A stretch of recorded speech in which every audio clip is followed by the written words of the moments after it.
ಮಾತೇ ಇಲ್ಲ. ಮಾಡಿದರೆ ಅದು ಆಯಿತು ಇದು ಆಯಿತು ಅಂತ ಮುಂದೆ ಹಾಕ್ತಾರೆ ಸರ್. ಇವಾಗ ನಮ್ಮ ಕಷ್ಟ ಹೇಳ್ಕೋಬೇಕಂತ ಇಲ್ಲಿ ಅಡ್ಮಿಷನ್ ಕಡೆ ಹೋಗಿ ಕೇಳ್ಕೋಬೇಕು, ಅದಕ್ಕೂ ಪರ್ಮಿಷನ್ ಸಿಗ್ತಾ ಇಲ್ಲ ಸರ್. ಹೀಗಾದರೆ ಓದೋ ಮಕ್ಕಳು ಏನು ಮಾಡಬೇಕು ಸರ್? ವಯಸ್ಸಾಗ್ತಾ ಹೋಗ್ತಾ ಇದೆ.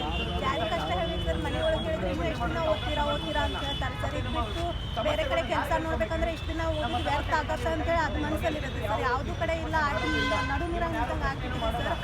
ಜನ ಅವರು ಸರ್ ನಮ್ಮ ಕಷ್ಟ ತಿಳ್ಕೊಂಡು ಭಾಳ ಚಲೋ ಆಗ್ತದೆ ಸರ್. ಅವ್ರೇನು ಆರಾಮ ಇರ್ತಾರೆ ಸರ್, ಅವ್ರ ಮಕ್ಕಳಿಗೆ ತ್ರಾಸಿರಲ್ಲ. ನಮ್ಮಿಂದ ನಮ್ಮ ಫ್ಯಾಮಿಲಿ ಬಗ್ಗೆ ನಾವು ವಿಚಾರ ಮಾಡಿದರೆ ಮನೇಲಿ ಅಪ್ಪ ಅಮ್ಮ ಹೊಲದಲ್ಲಿ ಮನೇಲಿ ಕೆಲಸ ಮಾಡ್ತಾರೆ ಸರ್. ಅವ್ರ ಕಷ್ಟನೂ ನೋಡ್ಕೊತ ಹೋದರೆ ಅವ್ರಿಗೊಂದು ಸ್ವಲ್ಪ ನಾವು ಜಾಬ್ ತೊಗೊಂಡು ಅವ್ರಿಗಾದ್ರೂ ಒಂದು 4 ದಿನ ಚಲೋ ನೋಡ್ಕೋಬೇಕಂತಂದ್ರೆ ಅದು ಆಗ್ತಾ ಇಲ್ಲ ಸರ್. ವಯಸ್ಸಾಗಿ ಹೋಗ್ತಾ ಇದೆ, ಏನು ಮಾಡ್ಬೇಕಂತ ತಿಳಿತಾ ಇಲ್ಲ ಸರ್. ನಮ್ಮ ಸರ್ಕಾರ ಯಾವಾಗ ತಿಳ್ಕೊತೀವಿ ಸರ್? ಗೊತ್ತಿಲ್ಲ ಸರ್. ಮನ್ಯಾಗ ಕಾಲೇಜ್ ಓದ್ತಿರ್ತಾವೆ ತಿಳ್ಕೊಂಡಿರ್ತಾರೆ. ಹಾಂ ಸರ್.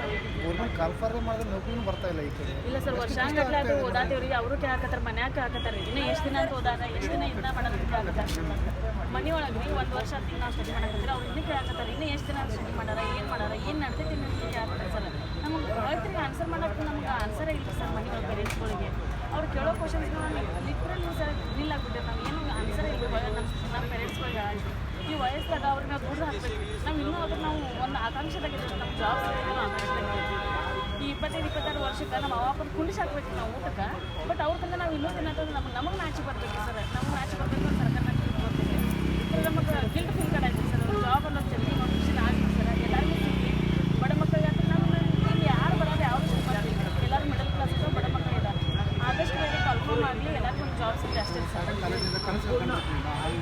ಸರ್ ಅದು ಚಿಕ್ಕ ವಯಸ್ಸಿನಾಗ ಜಾಬ್ ಅಂದರೆ ಏನು ಮುಚ್ಚಿದೆ ಗೊತ್ತಿಲ್ಲ. ಅದು ಹೇಳಿದ್ರೆ ಗೌರ್ಮೆಂಟ್ ಜಾಬ್, ಒಂದು ಗೌರ್ಮೆಂಟ್ ಜಾಬ್ ಸರ್ 4 ಮಂತಲ್ಲಿ ಎದ್ದು ನಿಲ್ತಾರೆ. ಒಂದು ಜಾಬ್ 4 ಮನೆ ಎದ್ದು ನಿಲ್ತಾವೆ. ಅದು ಬೇಸಿಕ್ ನೀಡ್ಸ್ ರೀ. ನಾವು ಏನು ಕೇಳ್ತೀವಿ? ಜಾಬ ಕೇಳಕ್ಕಿಲ್ಲ ಅಂತ ಕೇಳ್ತೀವಿ. ನೋಟಿಫಿಕೇಶನ್ ಆನ್ ಮಾಡ್ತೀವಿ.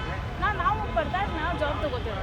ನೋಟಿಫಿಕೇಶನ್ ಕೊಡಾಕಿಲ್ಲ, ಏನಿಲ್ಲ. ಇಂದ ನಾಳೆ ರಿಸರ್ವೇಷನ್ ಆಯಿತು, 1 ವರ್ಷಕ್ಕೆ ಮಾಡಕತ್ತಾರ, ಇದ ಹಾಡ ಇದಕ್ಕತ್ತಿ ಮನೆಯೊಳಗೆ ಏನು ಹೇಳ್ಬೇಕು ಹೇಳ್ತೀನಿ, ಏನು ಆನ್ಸರ್ ಮಾಡ್ತೀವಿ ಹೇಳ್ತೀನಿ ರೀ. ನಮ್ಮ ಕಷ್ಟ ಯಾರ ಮುಂದೆ ಹೇಳ್ಕೊತೀವಿ? ನಾವು ಕಷ್ಟ ಕೇಳೋಕ್ಕಾದ್ರೆ ಪರ್ಮಿಷನ್ ಅದಕ್ಕೂ ಕೊಡ್ತಿಲ್ಲ ಸರ್. ಇವ್ರು ನಮ್ಗೆ ಜಾಬ್ ಕೊಡ್ತಾರಂತ ಹೆಂಗೆ ಗ್ಯಾರಂಟಿ ಇಟ್ಕೊಳ್ಳಿ ಸರ್? ನಮ್ಮ ಸರ್ಕಾರ ಅಂತ ಇದಕ್ಕೆ ಹೆಂಗೆ ನಂಬಿಕೆ ಇಟ್ಟು ಇವ್ರಿಗೆ ವೋಟ್ ಹಾಕ್ಬೇಕನ್ನೋ ತಿಳಿತಾ ಇಲ್ಲ ಸರ್.